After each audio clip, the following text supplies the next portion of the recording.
예, 반갑습니다.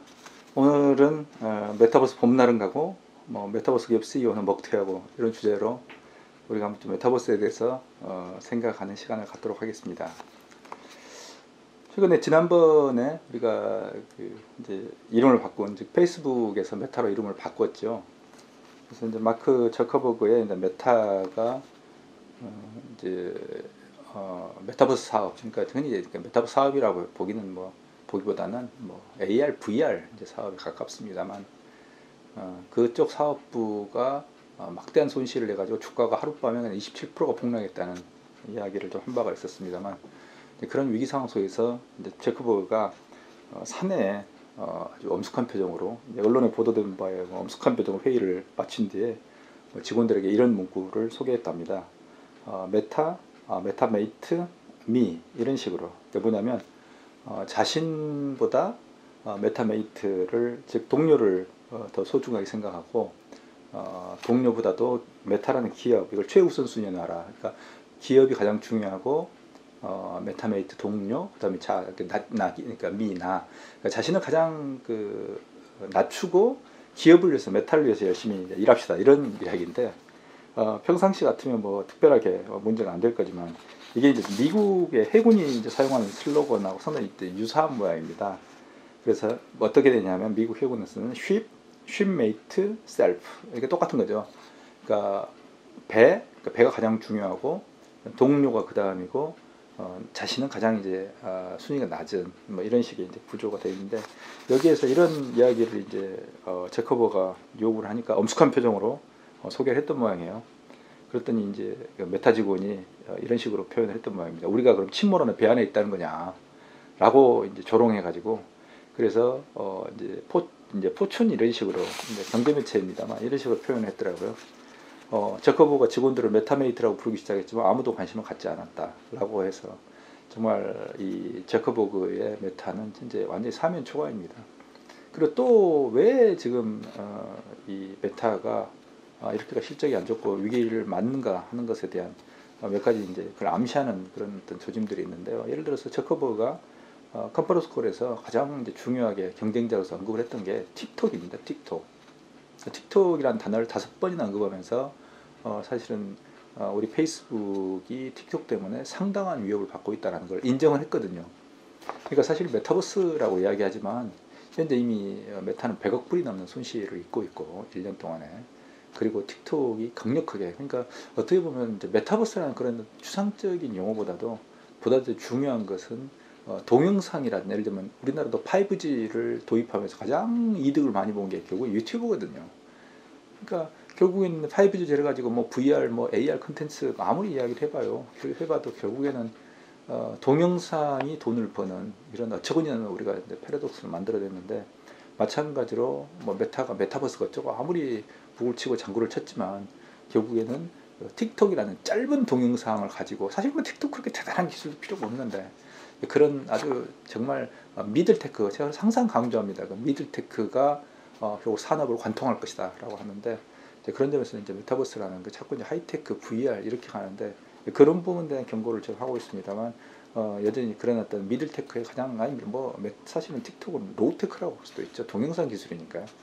근데 그걸 이런 그 틱톡 때문에 이제 페이스북이 위협을 당하고 특히 이제 메타버스를 표방하고 아무리 노력해도 잘 안 되는 이런 상황이 지금 왔습니다. 그래서 결국에 이제 봄날은 간 건데요. 지금 가고 있는 거고요. 그렇다고 뉴욕타임즈가 이런 이야기를 했더라고요. 메타가 메타버스 사업에 100억 달러가 넘는 비용을 투입했지만 잘 될 거란 보장이 없다. 그러니까 우리나라에서는 많은 언론들이 메타버스를 정말 끌어올리기 위해서 여러 가지로 많이 분투하고 있습니다만, 그러니까 분투라기보다도 메타버스를 통해서 이익을 취하고 있는 거죠. 근데 거기에 비해서 이제 뉴욕 타임즈 같은 경우 상당히 냉정하게 현실을 보고 있다. 역시 그러니까 뉴욕 타임즈입니다. 그런 것들이 상당히 재밌는 상황이고요.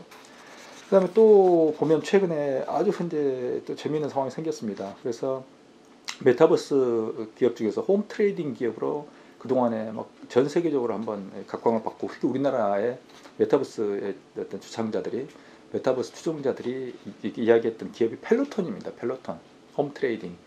그러니까 그게 이제 뭐 홈 트레이닝 하는 그 기계하고 뭐 메타버스라는 거 사실 화면 띄워놓고 거기에서 이렇게 운동을 하게 만드는, 그러니까 혼자 하는 건 심심하니까 화면 띄워놓고 그 속에서 예를 들면 자전거를 탈 때 예를 들면 바깥의 경치를 뭐 이제 그래픽으로 보여주고 뭐 이런 겁니다만, 뭐 이것도 사실은 뭐 이렇게 새삼스러운 뭐 기술이나 이런 건 아닙니다만, 그 펠로톤의 창업자이자 CEO와 그 경영진이 약 5억 달러의 자사주를 매각했다라는 미국의 어떤 증권거래위원회 공시가 나오자 펠로톤 주가가 폭락했다는 겁니다.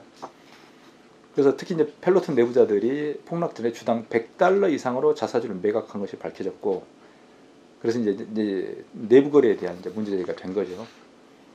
그래서 이제 펠로톤 주가는 정말 엄청나게 폭등했었습니다. 그래서 2020년에는 뭐 434% 급등했고, 최고가가 작년 1월인데 167.42달러, 지금 얼마냐면요 28달러예요. 조금 전에 확인해 보니까. 야, 정말 이게 정말 폭락이라고 말할 수밖에 없는. 근데 문제는 매각 시점인데요. 이 내부자들의 지분 매각이라는 건 2020년도 주당 30달러를 쭉 이렇게 좀 넘나들던 주가가 이제 코로나19가 터지면서 80달러를 돌파하기 시작하니까 내부자들이 지분을 매각하기 시작했다는 거예요. 그 주가가 100달러 이상으로 올라가니까 매각의 속도가 붙었고, 특히 이제 59달러 육박하던 이제 주가가 이제 추락했는데 내부자 대부분들은, 경영진 대부분 폭락하기 전에 주당 100달러 이상으로 다 매각해버린 거죠. 그러니까 주가가 100달러가 올라갈 때 100달러를 넘는 순간 이거 오래 못 간다고 생각을 해서 벌써 이제 매각을 하기 시작했고, 그리고 특히 이제 이 창업자가 폴리인데요. 이제 지난해 10월까지, 작년 10월까지 240만 주를 팔겠다고 말을 했는데 10월이 아니라 8월에 이미 매각을 끝내고, 그러니까 이미 이제 튈 준비를 하고, 자기가 이야기했던 것보다 훨씬 빠른, 2달 빠른 8월에 이미 매각을 끝내버린 거죠. 그러니까 이렇게 생각하면 이미 그 펠로톤 창업자고 경영진은 이게 코로나가 끝나면 우리 끝난다라는, 지금 메타버스고 뭐고 아무리 이야기해봐야 뭐 이건 이제 더 이상 갈 수 없다라는 것도 너무나 잘 알고 있다는 거예요. 이건 뭐하고 똑같냐면요, 배가 난파하기 전에는 흔히 이제 쥐가 제일 먼저 배에서 도망간다고 그러죠. 그러니까 배가 서 있을 때, 항구에 정박했을 때 쥐가 밖으로 도망쳐 나오면 그 배는 침몰할 수 있다, 난파한다, 이런 이제 속설이 있지 않습니까? 그것처럼 메타버스 기업이라고 불렸던, 그리고 메타버스 기업 대명사처럼 불렸던 그런 펠로톤의 경영자들이 정작 메타버스가 붕괴를 하고 있다, 그리고 이게 오래 못 간다는 걸 너무나 잘 알고 주식을 특히 그 주가의 상황을 너무나 잘 알고 있기 때문에 그걸 팔고 정리할 준비를 하고 있다는 거에, 이게 오늘 이야기의 핵심입니다. 그래서 우리나라에서도 이미 이제 지난 1월에 이제 메타버스 기업이라고 불리는 소프트웨어 사들이 벌써 한 30% 이상 주가가 지금 폭락하고 있습니다만, 향후의 주가의 하락은 가파라질 거고요. 오히려 이제 메타버스 기업 중에서 억석을 가려야 되는데 5개 기업들이 있습니다. 좋은 기업들. 한 10여 년의 세월 동안에 꾸준히 이렇게 노력해왔던 기업들인데, 그 옥으로 분류될 수 있는 기업들조차도 돌과 묻혀가지고 휩쓸려 내려가고 죽을 수 있다는 점, 이 점이 조금 우려스러운 상황입니다. 그래서 오늘 이 시간에는 이렇게 메타버스 이제 봄날은 갔습니다. 가고 있습니다. 그리고 이미 이제 펠로톤의 사례에서 볼 수 있듯이 이미 그들은 메타버스가 어떻게 갈 건지를 너무나 잘 알고 있습니다. 그래서 이미 펠로톤은 이제 매물로 나와 있는 것 같고요. 그런 점에서 향후에 우리가 메타버스의 장래를 그냥 무작정 장밋빛으로 볼 게 아니고, 이제는 냉정하게 향후 좀 방향을 좀 주시해야 될 상황이 아닌가 생각합니다. 네, 오늘 이야기는 여기서 마치겠습니다. 감사합니다.